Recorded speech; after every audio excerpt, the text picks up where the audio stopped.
科状元顾行之放着我这个相府嫡女不娶，竟然当众跪求要娶我的洗脚丫鬟，全京城都炸了，说状元郎是不是读书读傻了？只有我知道他是重生了。上一世的今天，顾行之也是这样大张旗鼓的来相府提亲，弄得人尽皆知，人人都说新科状元对相府千金一见钟情，乃天赐良缘。可只有我知道，他那副深情的皮囊下藏着怎样的祸心。前世我的丫鬟碧云冒充我的身份，和借住在相府的顾行之暗生情愫，甚至珠胎暗结。顾行之为了相府的权势，向我提亲，逼死了碧云。婚后，他利用我全家上位，最后却反咬一口，害我沈家满门抄斩，将我丢入寒潭，活活溺死。再睁眼，刺骨的寒意似乎还残存在身体里。我看着镜子里那张鲜嫩的脸庞，听着外面的锣鼓声，嘴角勾起一抹冷笑。顾行之，你来了。既然你对碧云情深意重，这一世我就成全你们这对渣男贱女，锁死一辈子都别想分开。这一回，母亲身边的嬷嬷来报，小姐，那顾公子求娶的是碧云那丫头，夫人气坏了，让您自个儿拿主意。我立刻知道顾行之那个畜生也重生了。碧云这2日告了病假，实际上是胎相不稳，正躲在屋里瑟瑟发抖。我带着嬷嬷直接冲进耳房找她，看着她那张惨白的小脸，我温柔的笑了。碧云，别怕，新科状元要娶你做正妻呢。听到我说状元郎要娶她，碧云先是露出狂喜的神情，紧接着又羞涩的不敢看我的眼睛。她很怕我追问她和顾行之私相授受的事，但我什么也没问。我不仅没问，还让人给她梳妆打扮，换上体面的衣服，亲自带她去前厅见客。顾行之见了她，有一瞬间的愣神，眼眶瞬间通红。上一世碧云投井而死，如今她失而复得，自然是激动万分。再看向我时，她的眼神瞬间变成了淬了毒的仇恨。我心里的恨意不比她少，但我不在乎。我当着全族人的面朗声说道：碧云虽是我沈家奴仆，但既然状元郎看上了君子，有成人之美，我这个做主子的断没有不同意的理。说完，我直接掏出碧云的卖身契，拍在她手里，你自由了。碧云感动得热泪盈眶，拉着顾行之就要走。顾行之神色复杂，抱拳施礼，正打算离开，慢着！我突然出声喊住了他们，想走哪有这么容易？这份大礼还没送完呢。顾行之警惕地回头看我，只见门口有下人领着大夫进来。我指着碧云，笑得温婉，劳烦黄大夫替这位姑娘把个脉，相府嫁女儿总得身家清白。碧云瞬间惊慌失措，拼命往顾行之身后躲。顾行之又是失望又是厌恶地扫我一眼，不必了。我娘早就看出了门道，一声令下，2个健壮仆妇直接按住了碧云。碧云怕伤着胎儿，根本不敢乱动，只能惨白着脸让大夫诊脉。黄大夫手一搭，眉头一皱，胎相有些不稳，但不碍事，吃点安胎药就好。这话一出，全场哗然。我娘大怒，摔了茶杯，不知廉耻的东西！碧云羞愤欲绝，下意识就要跪下认错，顾行之却一把拉住她，挺直了腰杆。她已不是相府下人，无需跪你们。沈夫人，碧云是我未婚妻，还请慎言。你看她这副样子，还以为自己是前世那个权倾朝野的重臣呢。我爹冷冷看了她一眼，状元郎好大的官威，竟敢在我相府撒野。顾行之脸色一僵，这才回过神来，他现在还什么都不是。我无视顾行之的难堪，转头问大夫，除了胎相不稳，还有其他毛病吗？黄大夫摇头说没有。我点点头，盯着顾行之的眼睛，一字一句的说道：听清楚了，你的未婚妻是无病无灾从我相府出去的，以后要是死了残了，可千万别赖在我们头上。还有，按我朝律例，丫鬟无媒苟合，私通外男是可以直接乱棍打死的。话音刚落，我眼神一凛，周围早已候着的7、8个家丁瞬间抡起手腕粗的棍棒，杀气腾腾的逼上前去。看着吓得魂飞魄散、瘫软在地的2人，我冷笑一声，挥手喝止了家丁。棍棒停在半空，我漫不经心地理了理袖口。我不杀他是给你状元郎面子，换言之，我可以正大光明弄死他，犯不着像前世那样偷偷摸摸。顾行之听懂了，脸色铁青，拉着碧云就要滚。我看着顾行之落荒而逃的背影，心里无比痛快。大门重重关上，彻底隔绝了那对渣男贱女。顾行之，你以为这就结束了吗？没了相府的扶持，带着一个文盲丫鬟，背着未婚先孕的丑名，你这状元郎的好日子才刚刚开始呢。就在顾行之灰溜溜地滚出相府大门时，迎面撞上了一个急吼吼冲进来的人，是承恩公府的小公子谢从安。他跑得满头大汗，一进门就扯着嗓子喊：沈伯伯，您可千万别急着把锦书妹妹许给顾行之啊，您考虑考虑我呗。这一嗓子把还没走远的顾行之喊得脸色一沉，脚下的步子都僵住了。谢从安这家伙虽然是个纨绔，但为了证明自己不是废物，这次科考竟然也考了个2甲37名。前世家里出事后，是他四处奔走替我爹翻案，让我沈家沉冤得雪，这份天大的恩情我记了2辈子。看着眼前这个鲜活的满眼都是我的少年，我的眼眶瞬间红了。谢从安吓了一跳，手足无措的挠头，不是吧，锦书妹妹，我是来抢亲的，不是来抢劫的，是不是吓到你了？我没忍住，扑哧一声笑了出来，擦了擦眼角的泪，带刮顾行之求娶的是碧云，你急什么？谢从安整个人都呆住了，眼珠子瞪得溜圆，匪夷所思的看了一眼门口脸色铁青的顾行之，憋了半天，他才憋出一句足以气死人的话：顾兄真是口味独特，佩服佩服。顾行之原本就难看的脸色，此刻更是黑的像锅底一样，甩袖愤然离去。看着谢从安傻乐的样子，我心里暖洋洋的。前世我为了所谓的前途选了顾行之，错过了这个满心满眼都是我的少年，这一世我绝不会再重蹈覆辙。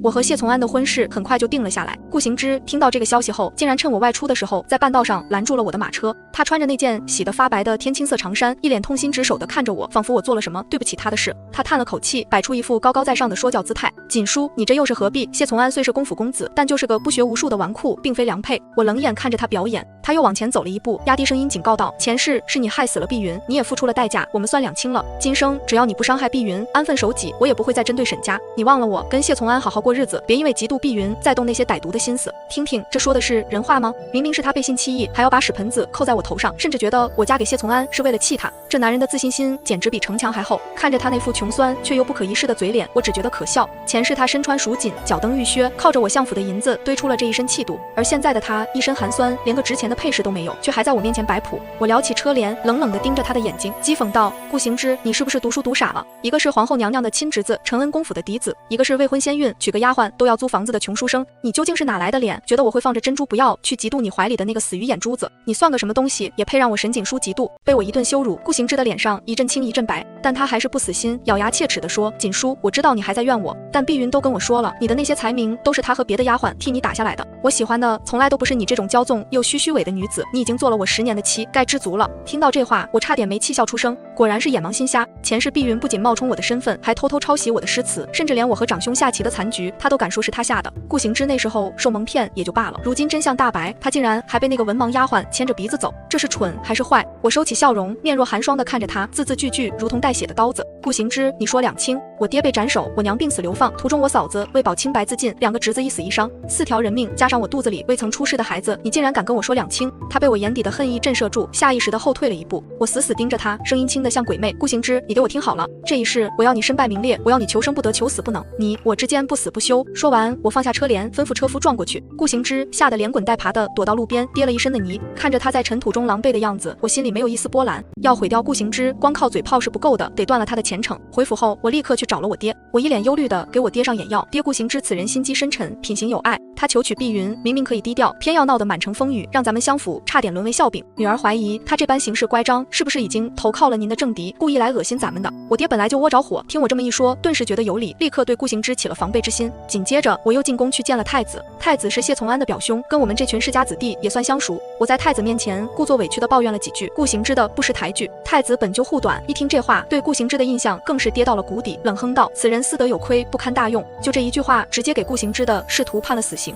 只要太子不喜，哪怕他文章写出花来，也别想进翰林院。聊完正事，太子笑着打趣谢从安：思泽，你小子这次也算争气，想要什么贺礼？谢从安这人脸皮厚，张口就来：表哥，我看上您京郊那个温泉庄子了。太子震惊地看着他：你小子胃口不小啊，那庄子可是寸土寸金。谢从安不好意思地挠挠头，看了一眼我，小声说：锦书怕冷，那庄子有温泉，给他养身子刚好。听到这句话，我的心猛地一颤。是的，我怕冷。前世顾行之也知道我怕冷，所以他最后选了我最怕的方式，把我丢进寒潭，活活冻死。而这一世，有人为了我不怕冷，愿意倾尽所有。顾行之，此时此刻你应该还在做着升官发财的美梦吧？可惜啊，你的路已经被我彻底堵死了。6月末，顾行之和碧云成亲了，这婚事办得很急，没办法，再晚几天，碧云的肚子就真的藏不住了。前世顾行之娶我的时候，十里红妆满城，权贵云集，那是何等的风光。可今生这场婚礼简直成了全京城的笑话。新科状元本该是各方势力拉拢的对象，但大家都不是傻子，谁都知道顾行之得罪了相爷，还得罪了太子，谁愿意为了一个前途未卜的小子去触眉头？顾行之为了撑面子，下了血本，在他租的那间小院子里摆了10桌酒席，请的是外头的红白喜事班子，一桌5两银子的席面，想着靠收礼金回本。结果到了正日子，尴尬的一幕发生了，大红请帖发出去几百张，朝中官员竟然一个都没来，就连平日里跟他称兄道弟的那些穷酸同窗也都找借口推脱了。听说那天顾行之穿着一身不合身的新郎官喜服，脸黑的从头到尾都没笑过。碧云挺着微微隆起的肚子，盖头还没掀开，就听到周围邻居在那议论，这就是状元郎娶的媳妇，听说是个丫鬟。啧，这寒酸样还没我家娶媳妇热闹呢。顾行之紧紧攥着酒杯，指节发白，他觉得这一切都是我爹从中作梗，是他怀才不遇。他此时还天真的以为，只要他那篇花团锦簇的策论递到太子面前，他就能一飞冲天，把所有的屈辱都踩在脚下。顾行之娶了碧云后，日子过得那叫一个精彩纷呈。碧云大字不识几个，根本不懂怎么管家，买菜被人骗秤，算账算得一塌糊涂，甚至连给顾行之那件唯一的官服熏香都能把衣服给烫出个大洞来。顾行之那60岁的老娘也不是省油的灯，天天插着腰骂碧云是扫把星、狐狸精，嫌弃她出身低贱，带累了儿子的前程。这婆媳俩天天吵架，家里锅碗瓢盆摔得震天响，顾行之夹在中间，两头受气。每当这个时候，他看着满屋狼藉，看着举止粗俗，挺着大肚子只会哭啼啼的碧云，脑海里是不是会浮现出我前世的样子？那个时候我替他打理钟馗，红袖添香，让他衣食无忧，只管安心读书。曾经的真爱在柴米油盐的搓磨下迅速变成了蚊子血。顾行之开始频繁的在书房里发呆，手里摩挲着我以前送他的那方端砚。他后悔了吗？呵，这才哪到哪啊！现在的他不过是刚刚尝到了一点贫贱夫妻百事哀的滋味。等着吧，当他发现自己连给孩子买买药的钱都掏不出来的时候，那表情才叫好看呢。就在顾行之为了几文钱跟卖菜小贩讨价还价，争得面红耳赤的时候，相府门口却是一片沸腾。是我和谢从安的并亲之日。谢从安这人平时看着吊郎当，但这回为了给我长脸，那是真的把承恩公府的家底都搬出来了。整整128台的聘礼从街头排到了街尾，把朱雀大街堵得水泄不通。那一箱箱的金银珠宝，半人高的红珊瑚，整匹的云锦流水一样的抬进我沈家的大门。就连路边的乞丐都从谢家仆人手里讨到了沉甸甸的喜钱。顾行之那天正好下职回家，被堵在路边，手里还提着那把为了省钱买的烂菜叶。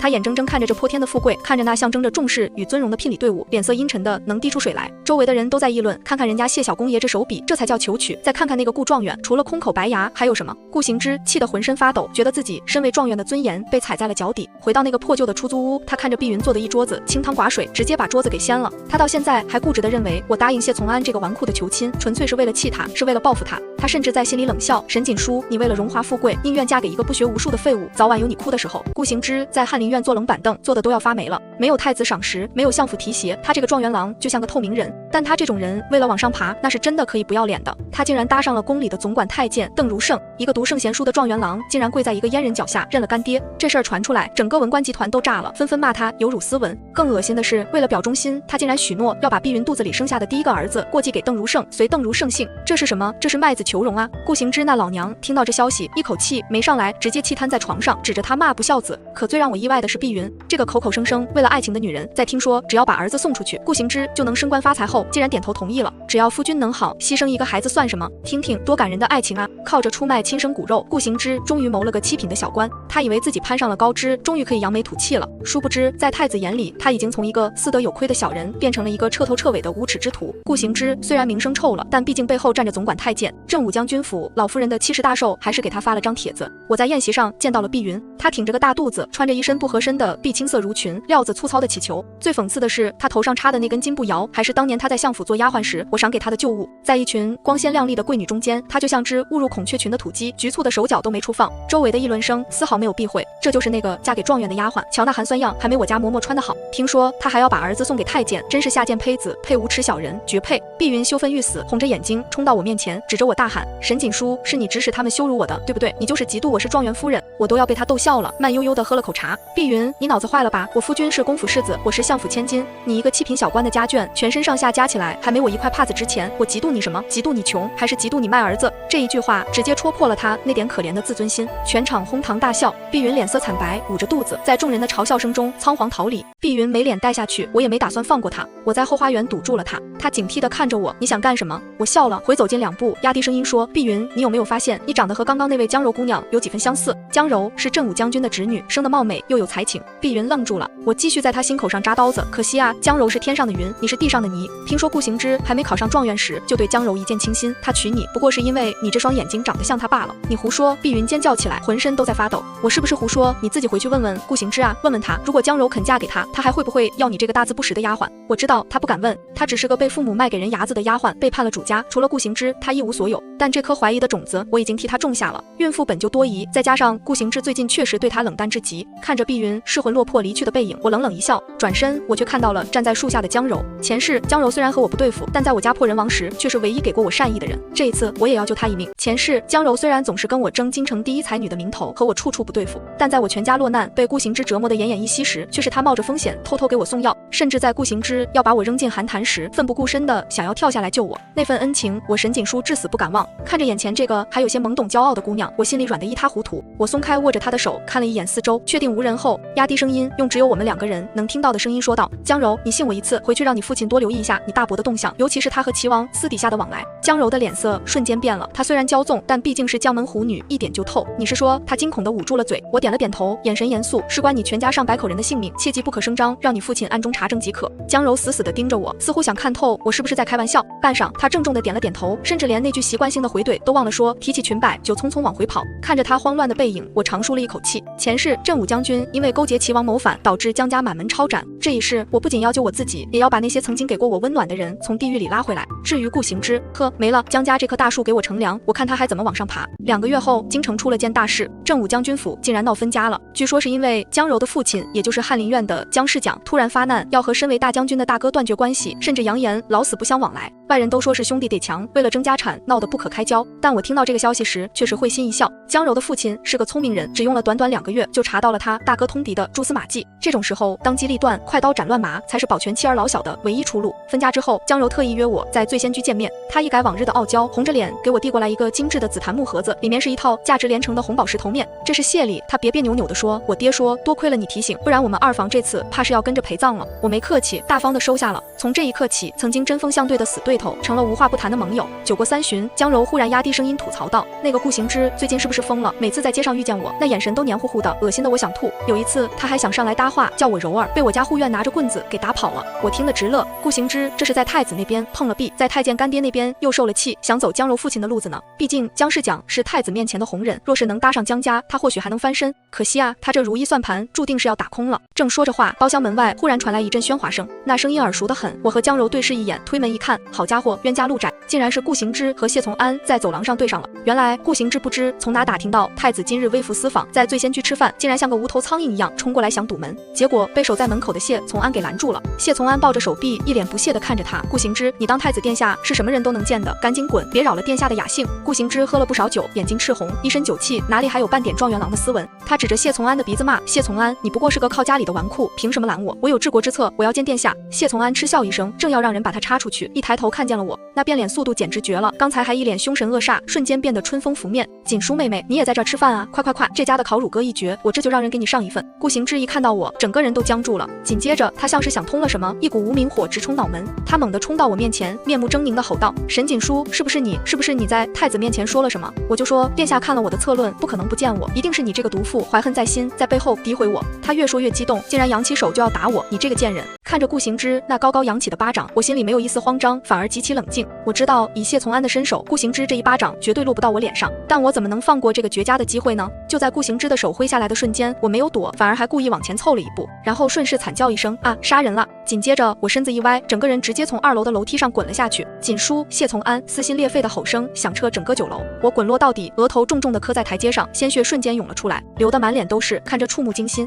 其实看着吓人，但我护住了要害，也就是点皮外伤，但这血淋淋的一幕足以让顾行之万劫不复。谢从安红着眼睛冲下来，一把将我抱在怀里，那手都在发抖。他猛地抬头，死死盯着呆立在楼梯口的顾行之，声音如同来自地狱的修罗。顾行之，你好大的狗胆，竟敢当众谋害当朝太师之女，你不想活了吗？这一嗓子把整个9楼的食客都给惊动了，大家围过来一看，太师千金满脸是血，状元郎在上面行凶，这还得了？顾行之彻底傻了，看着自己的手，语无伦次的辩解，不是我没碰到他，是他自己，还敢狡辩。江柔这时候也冲了出来，指着他就骂，大家伙都看见了，就是你推的，你想杀人灭口。谢从安根本不听顾行之的解释，他小心翼翼的把我交给江柔照顾，然后猛地冲上楼梯。顾行之还没来得及跑，就被谢从安像拎小鸡一样拎了起来。你也配动他？谢从安怒吼一声，直接把顾行之从2楼的栏杆处扔了下去，砰的一声巨响，伴随着顾行之杀猪般的惨叫声，他重重的摔在1楼的大堂中央。这一摔不偏不倚，正好摔断了一条腿。他在地上痛苦的打滚，抱着腿哀嚎不止，那模样要多狼狈有多狼狈。后来我才知道，谢从安这一摔是有讲究的，没要他的命，却让他断了腿骨。若是及时医治，或许还能落下个跛脚。可偏偏顾行之现在一贫如洗，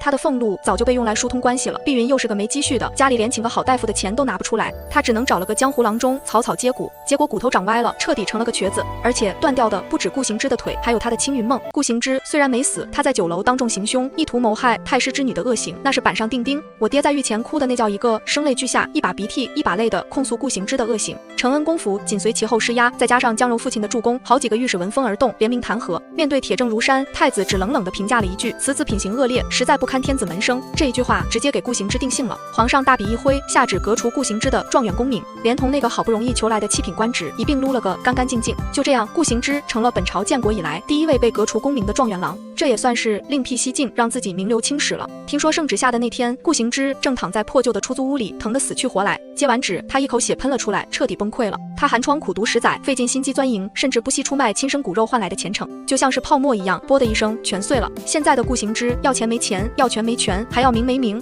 我以为他该消停了，没想到他竟然还有脸来找我。顾行之拖着那条残腿，一瘸一拐的走到我面前，他瘦脱了相，胡子拉碴，身上那件天青色长衫洗得发白，袖口还打了个难看的补丁，哪里还有当初状元郎的一丝风采。他看着我，竟然还挤出了几滴鳄鱼的眼泪，深情款款地说，锦书，是我识人不清，遭了蒙骗，原来碧云一直在骗我，他根本不会作诗作画，就是个文盲，我喜欢的人一直是你啊。我强忍着恶心看着他，碧云骗得了他一时，还才能骗得了一世。朝夕相处这么久，他早该发现碧云是个草包了，不过是之前还需要碧云肚子里的孩子罢了。见我不说话，他以为我心软了，大喜过望。锦书，我知道你害我没了功名是因爱生恨，只要你肯嫁给我，我发誓会好好对你。至于碧云，看在她怀孕的份上，我贬她为妾，以后让她继续伺候你，好不好？我终于忍不住，哈哈大笑起来，笑得眼泪都快出来了。顾行之，你真是让我大开眼界啊！前世你为了碧云隐忍10年，我还以为你们是真爱无敌，没想到啊，为了荣华富贵，你竟然要把你的真爱贬妻为妾。我收起笑容，眼神轻蔑地看着他，你当我是收破烂的吗？你现在一介白身，身无分文，还是个瘸子，你凭什么觉得我会放着高门显贵的谢从安不要来选你这个吃软饭的废物？顾行之脸色大变，青白交替。我凑近他，一字一句的杀人诛心。你听好了，没有我们相府，你什么都不是，你这一辈子永无出头之日。被我羞辱一番后，顾行之消失了很长一段时间，直到齐王进京。齐王是当今圣上最小的弟弟，也是前世那个发动谋逆害死我全家的罪魁祸首，但他现在伪装的极好，整日只知道吃喝玩乐，活像个闲散王爷。前世直到他举兵造反，都没人看穿他的狼子野心，但我派去盯着顾行之的人回报说，顾行之暗中投靠了齐王。听到这个消息，我不禁反喜，甚至松了一口气。顾行之果然没让我失望啊！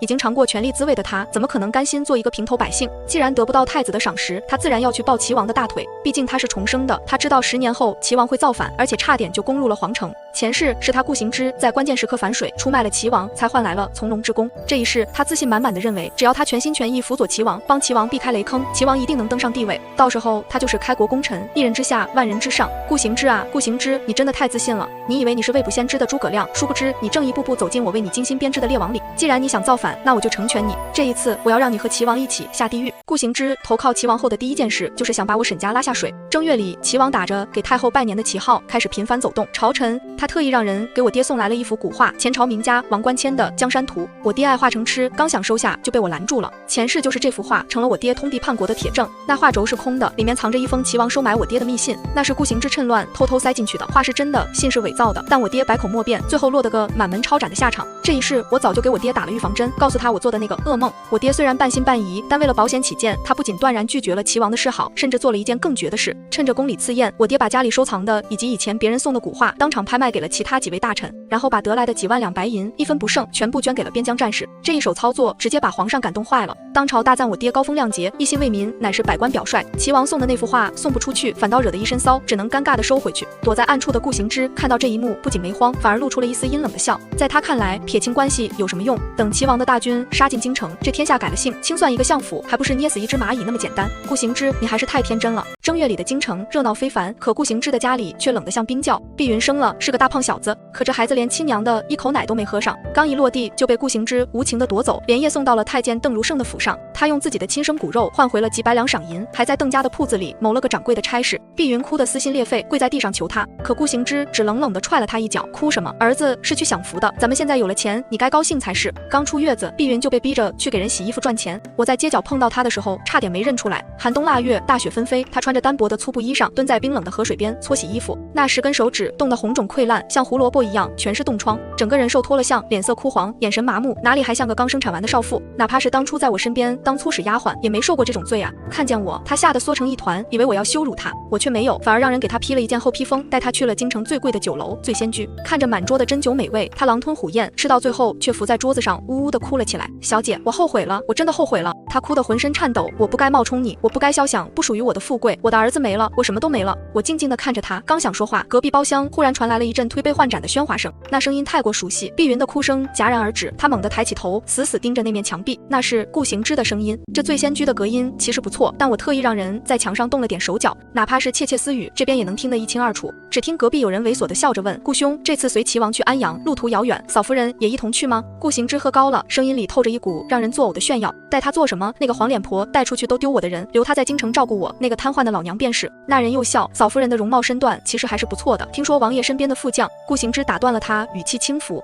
若是王爷赏识，我不介意把那贱人送给王爷身边的副将暖床，反正他也是个丫鬟出身，伺候谁不是伺候，还能替我博个前程，也算是物尽其用。砰的一声，碧云手里的茶杯被他生生捏碎，鲜血混合着茶水流了一桌子。他死死咬着嘴唇，眼泪无声的流淌，眼底最后一点光亮彻底熄灭了，取而代之的是滔天的恨意。儿子被卖了，现在连他也要被当作玩物送人，这就是他拼了命爱了一辈子的男人。我看火候到了，轻轻递给给他一块帕子，语气淡漠却充满诱惑。听到了吗？这就是你的好夫君，他卖了你的儿子，现在又要卖了你。碧云，你想活吗？碧云猛地转过头，扑通一声跪在我面前，额头磕在地上，砰砰作响，声音嘶哑如同厉鬼。大小姐，求您救我，只要能让他死，让我做什么都行，哪怕是下地狱，我也要拉着他一起。我勾起唇角，眼底闪过一丝冷芒。顾行之，你的报应来了。碧云成了我安插在顾行之身边最锋利的一把刀。齐王虽然还没正式举兵，但私底下的动作已经不少了。顾行之为了博取信任，四处帮齐王联络朝中对皇上不满的官员。前世齐王谋反败露后，顾行之手里曾握有一本保命账本，那上面记录了齐王私下收买官员、囤积兵器、私制龙袍的所有证据。前世顾行之是靠着这本账本反咬一口，把自己摘得干干净净，还成了揭发谋逆的功臣。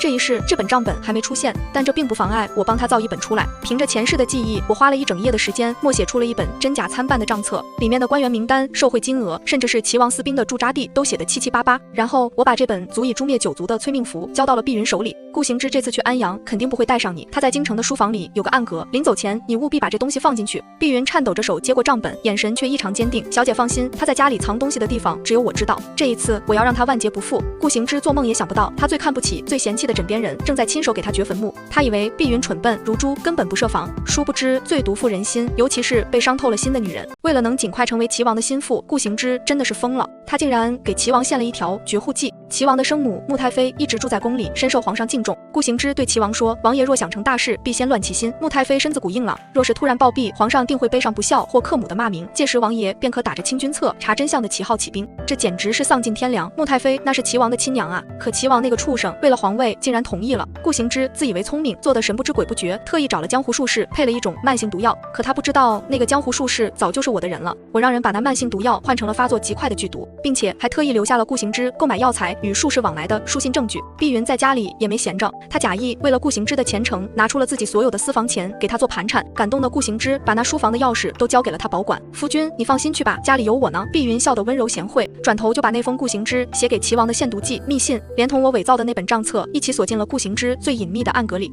3月12，春寒料峭，齐王终于要启程回封地安阳了。这一次他带走了顾行之。城门口，顾行之骑在高头大马上，虽然腿有点瘸，姿势不太雅观，但他脸上的表情那是相当精彩，那是即将龙飞9天的狂喜，是一人之下的傲慢。他回头看了一眼京城的方向，目光落在他那破旧的小院子上，眼里满是嫌弃。他大概在想，等他下次回来，就是身为宰相，风风光光的入主中书省，把我和谢从安这些人统统踩在脚下。碧云抱着那个不存在的孩子，站在人群里，冷冷地看着他远去。顾行之以为自己是齐王的首席军师，其实在齐王眼里，他不过是一条听话的狗，一个关键时刻用来顶罪的背锅侠，而在我眼里，他更是一个已经把脖子伸进绞刑架的死人。队伍浩浩荡荡地出发了。顾行之不知道的是，就在他离开京城的第2天，宫里传出了丧钟声，穆太妃险了，七窍流血，中毒暴毙。皇上震怒，下令彻查后宫，封锁9门，连只苍蝇都不许飞出去。穆太妃死得太惨了，皇上悲痛欲绝，发誓要将凶手碎尸万段。原本这种公平密案很难查，但有了我和碧云的里应外合，一切都变得顺理成章。太子亲自挂帅彻查，很快太医院就查出太妃中的是一种西域奇毒。紧接着御林军顺藤摸瓜抓住了那个卖药的江湖术士，术士根本不用严刑拷打，竹筒倒豆子一般全招了。是